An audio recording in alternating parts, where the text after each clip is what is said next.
আসসালামু আলাইকুম বন্ধুরা, কেমন আছেন সবাই? আজকের ভিডিওতে আমরা রোমানিয়ার বর্তমান এখন ভিসার পরিস্থিতি কী, বর্তমান সময়ে এখন পারমিট কেমন ইস্যু হচ্ছে এবং ভিসা স্টিকার কেমন হচ্ছে। যেহেতু আমাদের ইন্ডিয়া যাওয়াটা বর্তমান সময়ে কিন্তু অনেক মানে ঝামেলা হয়ে গেছে, তো সে কারণেই আপনাদের এখন এই রোমানিয়ার জন্য ফাইল দেওয়াটা কেমন হতে পারে, বর্তমানে রোমানিয়াতে এখন ঢুকতে গেলে আপনাদের আসলে কেমন খরচ করা লাগতে পারে, আমরা বিস্তারিত বিষয়গুলো নিয়ে কথা বলার চেষ্টা করব এবং রোমানিয়ার ভিসা বর্তমান সময়ে হচ্ছে কিনা সেগুলো নিয়েও কিন্তু কথা বলবো। অবশ্যই ভিডিওটি স্কিপ না করে আপনারা শেষ পর্যন্ত দেখবেন, তাহলে অনেক কিছু গুরুত্বপূর্ণ ইনফরমেশন এই ভিডিও থেকে পেয়ে যাবেন।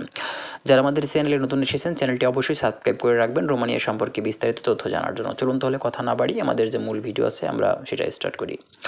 আচ্ছা, ফার্স্ট অফ অল আপনাদেরকে বলি যে রোমানিয়ার ওয়ার্ক পারমিট সম্পর্কে। দেখুন, আমরা বিগত দিনগুলো থেকে দেখে আসছি যে রোমানিয়ার ওয়ার্ক পারমিট আসতে কিন্তু দেখা যায় যে 3 থেকে 4 মাস বা হাইয়েস্ট বেশি হলেও কিন্তু আপনার 5 থেকে 6 মাসের ভিতরে কিন্তু চলে আসে। তো অনেকেই বলেন যে ভাই আসলে আমি তো ফাইল দিয়েছি, আমার ওয়ার্ক পারমিট এখন পর্যন্ত আসেনি, 1 বছরের কাছাকাছি হয়ে গেছে। অনেকেই বলছেন যে ভাই আমার 1.5 বছর হয়ে গেছে কিন্তু এখন পর্যন্ত আমার একটি ওয়ার্ক পারমিট বা কোনো ধরনের ডকুমেন্টসই দেয়নি। আদৌ আসলে আমার যাওয়াটা সম্ভব কিনা? দেখুন, আপনাদেরকে বলি, একটি নন সেনজেন কান্ট্রি বা আপনি যদি সেনজেন কান্ট্রি বলেন, তো রোমানিয়া তো রিসেন্টলি সেনজেনের কান্ট্রিতে আসছে। তো এখন পর্যন্ত কিন্তু রোমানিয়ার একটি ওয়ার্ক পারমিট আসতে দেখা যায় যে 3 থেকে 4 মাসের সময় লাগে। আবার যদি বেশিও লেগে থাকে এক্ষেত্রে লেট করলেও দেখা যায় যে আপনার 4 থেকে 5 মাস এর ভেতরে কিন্তু হয়ে যায়। এখন কথা হচ্ছে যাদের 1 বছর প্লাস হয়ে গেছে, তার বেশি হয়ে গেছে, তারা এখন কি করবেন? দেখুন, আপনাদের অবশ্যই উচিত ওই এজেন্সি থেকে ফাইলটা উঠিয়ে নিয়ে ভালো একটা এজেন্সিতে দেওয়া, যাদের মূলত বর্তমানে কিন্তু এখন পর্যন্ত ভিসা সাকসেসের রেটটা যাদের ভালো আর কি, ঠিক আছে, যে এজেন্সি দ্বারা।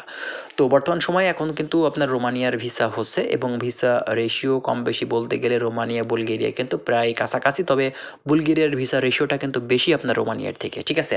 তো বর্তমান সময়ে কিন্তু এখন ওয়ার্ক পারমিট ইস্যু হচ্ছে এবং রোমানিয়ার ক্ষেত্রে যতটুকু যদি আপনার এজেন্সি বা লয়ার সঠিকভাবে কাজ করে থাকে, এক্ষেত্রে আপনার 2 থেকে 3 মাসের ভেতরে কিন্তু একটি ওয়ার্ক পারমিট আসা সম্ভব।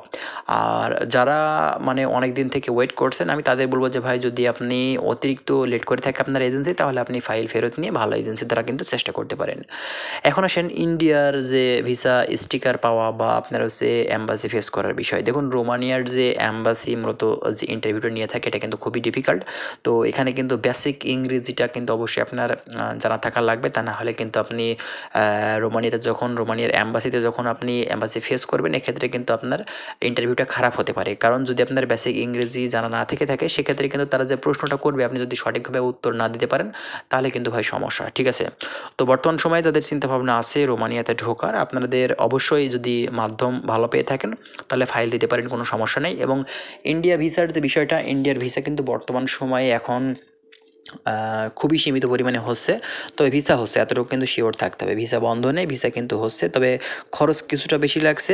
হ্যাঁ, আর বর্তমান সময়ে কিন্তু ভিসা আমরা দেখতে পাচ্ছি অনেকেই কিন্তু ইন্ডিয়াতে যাচ্ছে এবং ভিসার স্টিকার কিন্তু করাতে পারছে, তবে এটা কিন্তু ভাই খুবই সীমিত পরিমাণে। যদি আপনার 100 জন ফাইল দিয়ে থাকে, তার ভিতরে হাতে গোনা কিছু মানুষের কিন্তু ভিসা হচ্ছে, ঠিক আছে। রোমানিয়ার ভিসার ইস্যু কিন্তু আপনার বর্তমান সময়ে এখন পর্যন্ত কিন্তু কম, তবে ভিসা হচ্ছে, সে কারণে বিভিন্ন এজেন্সি কিন্তু এখন কাজ করছে। আপনারা ফাইল দিতে পারেন আপনাদের হাতে যদি সময় থেকে থাকে, ভালো কোম্পানিতে আপনি যদি একটি ওয়ার্ক পারমিট আনতে পারেন, আপনার যদি স্কিল থেকে থাকে, এক্ষেত্রে কিন্তু ভিসা আপনার হওয়ার চান্স আছে। আর অবশ্যই বিল্ডিং কনস্ট্রাকশন সেক্টরে যদি আপনার কাজ জানা থাকে, যদি দক্ষ কর্মী হিসেবে যেতে চান, সেক্ষেত্রে কিন্তু আপনার ভিসাটা হতে পারে, ঠিক আছে।